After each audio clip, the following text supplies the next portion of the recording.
조갑제 TV 시청자 여러분 안녕하십니까? 2021년 12월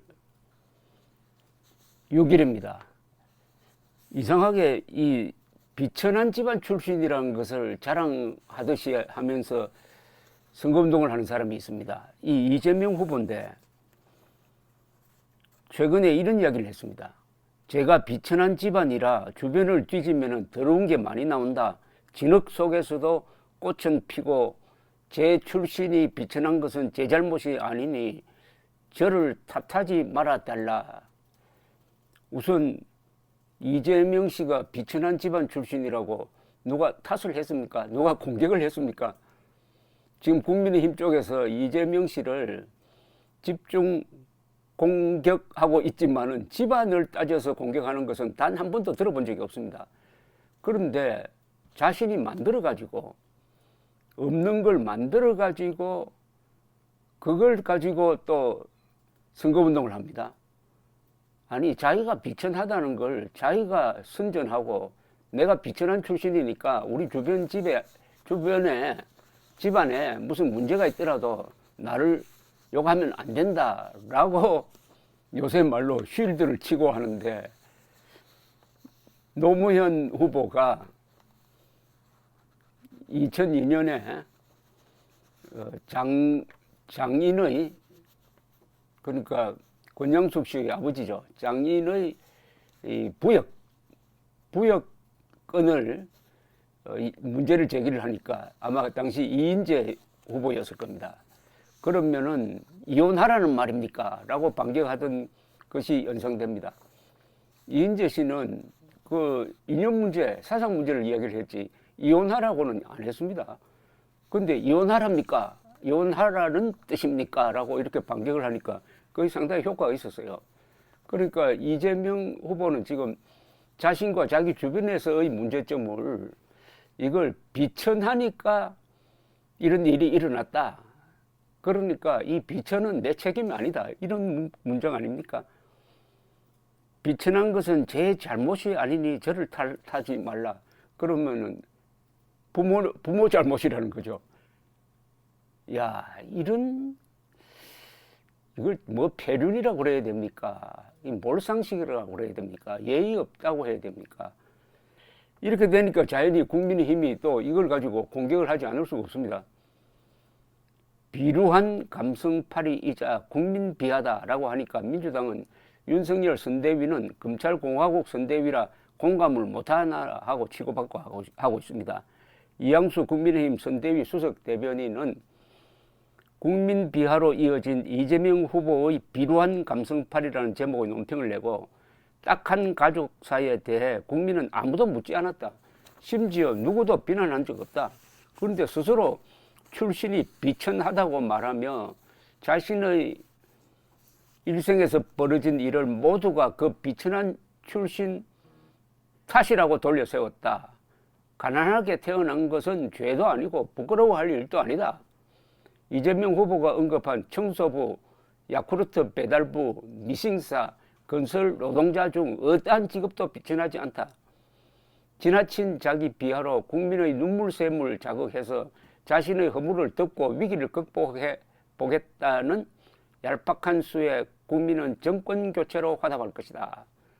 이재명 후보의 자기 비하가 도를 넘어 국민 비하 발언으로 이어지고 있다. 각자의 위치에서 땀 흘리며 정직하게 살아가는 국민을 비하한 발언에 대해 머리 숙여 사죄하라고 했습니다. 자기 비하가 국민 비하로 간다는 것은 청소부, 야쿠르트 배달부, 미싱사, 건설 노동자라는 직업을 전전했다 하는 이런 표현에 대한 반격으로 보입니다. 청소부, 야쿠르트 배달부, 미싱사, 건설 노동자가 왜 비천한 직업입니까? 신현영 민주당 선대위 대변인은 서민의 애환에 대한 공감 능력을 찾을 수 없는 윤석열 선대위라는 제목의 논평을 통해서 윤 후보 대변인이 이 후보의 불우한 가족사를 범죄자의 변명이라 맹비난했다. 아무리 이거 아닌데요. 이 후보의 불우한 가족사를 맹비난하지 않았는데요. 뭐 좀 잘못되었습니다. 그러니까 생략하겠습니다. 이 후보는 전날 메타버스, 매주 타는 민생버스의 일환으로 전북 지역을 순회하며 부산 공설시장을 찾은 자리에서 제 출신이 비천한 게 잘못이 아니니까 저를 탓하지 말아달라. 그러면서 살인범 조카를 변호한 것에 대한 논란, 형수 욕설, 친형 정신병원 강제 입원 시도 등에 대해서 해명을 하면서 저보고 대통령이 되라 하지 말고 대통령을 만들어 달라고 했습니다. 비천하면은 형수 욕설을 하는 건 아니죠. 우리나라 역대 대통령 중에 비천하다는 그 말이 어울릴지는 모르겠는데 가난한 집안 출신들이 많았는데 대표적인 사람이 누굽니까? 박정희 대통령 아닙니까? 박정희 대통령 부모는 그 문중 땅을 경작을 해서 먹고 사는 분이고 그 형제 중에서 7형제 중에서 학교 다닌 사람은 딱 2사람입니다. 박정희 그리고 그 위의 형 박상희. 박상희 씨는 보통학교 요사이로 말하면 초등학교 졸업. 그리고 박정희는 대구사분까지 들어갔고 그런데 그 집안에 아무도 이재명 같은 사람 없습니다. 형수에게 욕한 사람 없습니다. 비천하다고 해서 형수에게 욕을 합니까? 완전히 지금 다른 이야기를 하고 있는데 박정희도 어떻게 보면 이재명보다 훨씬 더 비천한 집안 출신이지만은 이분은 아랫사람에게도 존댓말을 쓴 사람입니다. 특히 여공이라든지 저 버스 타는데 조수로 일하던 그 여성 주로 소녀들이었습니다. 소녀들이라든지 또는 저 청와대 보일러공이라든지 효자동 이발사라고 잘못 알려져 있는 그 이발사 그리고 운전사, 부관 이런 사람들에게 참 잘해준 사람입니다.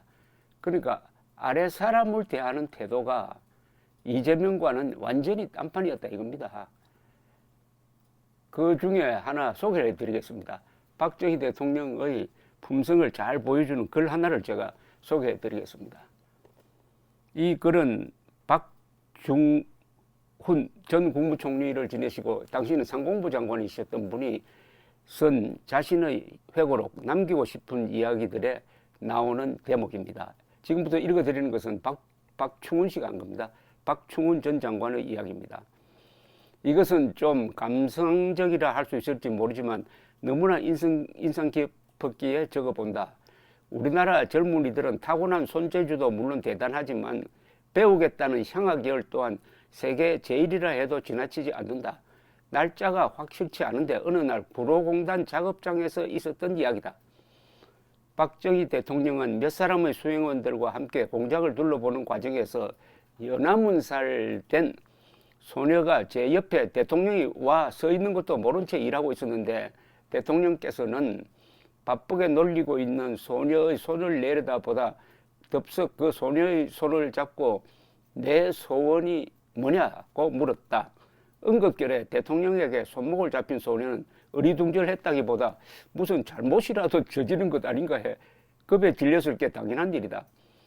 대통령은 가볍게 떨고 있는 소녀에게 재차 내 소원이 뭐냐고 물었다. 주위에 있던 수행원들이 그 소녀에게 안심하고 내 소원을 말해보라고 했다. 그제서야 소녀는 기어 들어가는 소리로 입을 열었다. 다른 또래의 아이들과 같이 교복 한번 입어보고 싶다는 대답이었다. 순간이었지만 분위기가 숙연해졌다. 박 대통령은 군인이면서 다정다감한 데가 있었다. 내가 목격하지는 않았지만 틀림없이 대통령의 눈에는 눈물이 핑 돌았을 것이다. 박 대통령은 그 자리에서 엄명을 내렸다. 그 엄명은 지체 없이 시행되었다. 공단에서 일하는 아이들이 원한다면 어떤 법을 고치고 또 절차를 바꾸어서라도 학교 다니는 다른 아이들과 똑같은 기회를 주도록 하라는 명령이었다.